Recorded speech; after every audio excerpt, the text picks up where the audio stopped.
दिया गया है कि एक नाव की गति शांत जल में 18 किलोमीटर प्रति घंटा है।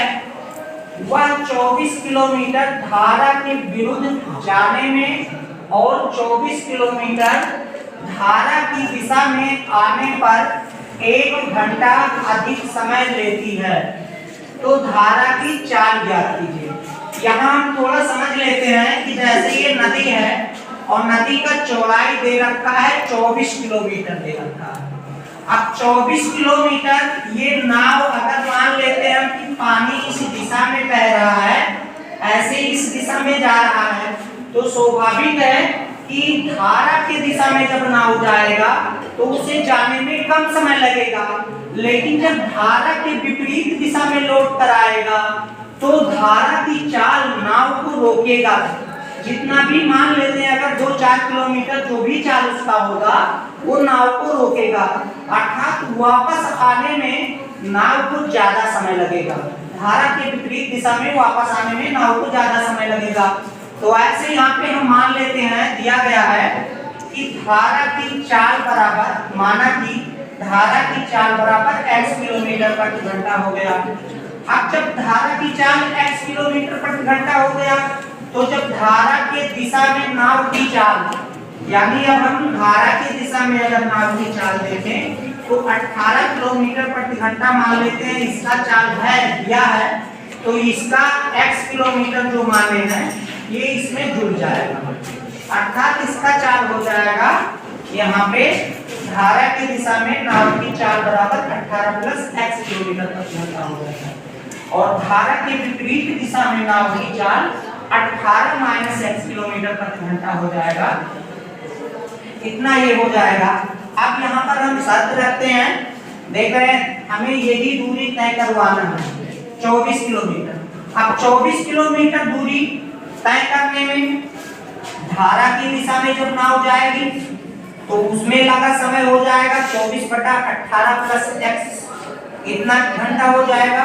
और धारा के विपरीत दिशा में 24/18 माइनस x, कितना समय होगा। लेकिन अगर हम देखें तो अब ये है धारा की दिशा में जाने पर नाव को लगा समय, और ये है धारा के विपरीत दिशा में आने पर नाव को लगा समय। तो हमें क्या करना होता है, दोनों समीकरण को बराबर करना होता है। अब चूंकि हालांकि ये ज्यादा समय लिया है, इधर का पार्ट ये जो है ये ज्यादा समय लिया है, तो इसमें से हम 1 घंटा कम कर देंगे, इसमें से हम 1 घंटा कम कर देंगे। और फिर उसके बाद में हम इसको पक्षांतर कर लेंगे 24/18 माइनस x को बाएं पक्ष में, तो ये लेकर आएंगे तो 24/18 plus x minus 24/18 minus x हो जाएगा, बराबर हो जाएगा -1। फिर यहाँ पर हम क्या करा लेंगे, क्रॉस गुणा करा लेंगे, तो ये हो जाएगा 24 माइनस 24 गुणे 18 माइनस x, और फिर माइनस हो जाएगा। इससे जब इसको गुणा कराएंगे तो ये 24 गुणे 18 प्लस x हो जाएगा, और नीचे 18 plus x into 18 minus x बराबर -1 होगा। अब इसको जब हम यहाँ गुणा कराएंगे तो 24 को 18 से कराएंगे तो 432 हो जाएगा, और फिर 24 को x से कराएंगे तो -24x। इसी प्रकार इसमें गुणा कराएंगे, 24 18 का गुणा होगा तो ये हो जाएगा -432, और फिर 24 और x का गुणा होगा तो ये हो जाएगा -24x। क्योंकि बाहर माइनस लगे हैं तो अंदर के चिन्ह बदल जाएंगे, प्लस था तो माइनस हो जाएगा। और जो नीचे दिया गया है यहाँ पे ये स्क्वायर माइनस बी स्क्वायर का फार्मूला मैंने लगाया है, यानी ये 18 का वर्ग हो जाएगा, ये x का वर्ग हो जाएगा। अब यहाँ पे 432 प्लस है, 432 माइनस से कट जाएगा। अब यहाँ -24x और -24x, ये हो जाएगा -48x, दोनों जुड़ जाएगा। और नीचे 18 का वर्ग करेंगे तो 324, और x का वर्ग करेंगे तो ये x स्क्वायर ही होगा। यहाँ पर मैंने -1/1 कर लिया। अब फिर क्रॉस गुणा करा देंगे, -1 से 324 माइनस x स्क्वायर को कराएंगे तो -324 प्लस x स्क्वायर हो जाएगा, और उसके बाद इससे गुणा कराएंगे तो ये -48x हो जाएगा। अब यहाँ पर मैं इसको मानक रूप में लिखूंगा, एक्स स्क्वायर हो गया, इसको इधर ट्रांसफर करेंगे बाएं पक्ष में तो प्लस 48x हो गया, और इसको आगे लिखेंगे तो माइनस 324 बराबर 0 के हो जाएगा।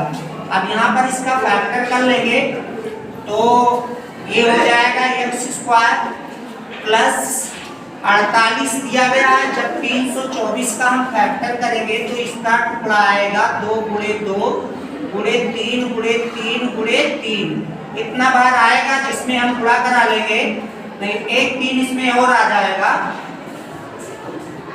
तो ये हो जाएगा 3 त्रिक का 9 त्रिक 27, 27 गुना 54 होता है, और 54 में से 2 तिहाई 6 घटाएंगे तो 48 आ जाएगा यहाँ पे। तो ये हो जाएगा plus 54x minus 6x minus 324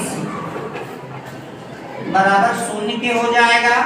यहाँ x कॉमन ले लेंगे तो ये हो जाएगा x प्लस 54, और यहाँ पे 6 कॉमन लेंगे तो ये हो जाएगा x प्लस 54, ये आ जाएगा बराबर 0 के। अब x प्लस 54 और एक ब्रैकेट में हो जाएगा x माइनस 6 बराबर 0 के, x प्लस 54 बराबर 0 करेंगे तो x का मान आएगा माइनस 54, जो कि छोड़ने पर हो जाएगा, क्योंकि हमें धारा का चाल ज्ञात करना है तो धारा का चाल माइनस में नहीं हो सकता है। अब फिर दूसरा मान लेंगे, x माइनस 6 बराबर 0 करेंगे तो ये x बराबर आ जाएगा 6, जो कि हमारा धारा का चाल हो जाएगा, अर्थात धारा का चाल 6 किलोमीटर प्रति घंटा हो जाएगा। यही आंसर हो जाएगा।